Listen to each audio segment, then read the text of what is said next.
কলা পাতায় ভেটকি পাতুরি ও ইলিশ পাতুরি তো সবাই খেয়েছো, কখনো কি চিকেন পাতুরি খেয়েছো? হ্যালো এভরিওয়ান, আজকে বাড়িতে খেলাম মায়ের হাতের কুমড়ো পাতায় চিকেন পাতুরি। সবার প্রথমে চিকেনকে রসুন, পোস্ত, সর্ষে ও কাঁচা লঙ্কার পেস্ট দিয়ে ভালো করে মেখে নিতে হবে। তারপরে তার মধ্যে দিতে হবে সর্ষের তেল, চিনি, লবণ ও পেঁয়াজ কুচি।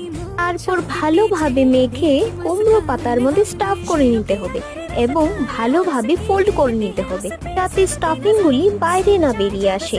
তারপর মাকে দেখলাম ভালো করে সুতো দিয়ে বেঁধেও দিয়েছে। সবার শেষে গরম তেলে মিডিয়াম ফ্লেমে সবকটা পাতুরিকে 15 থেকে 20 মিনিটের মতো ভালো করে ভেজে নিতে হবে।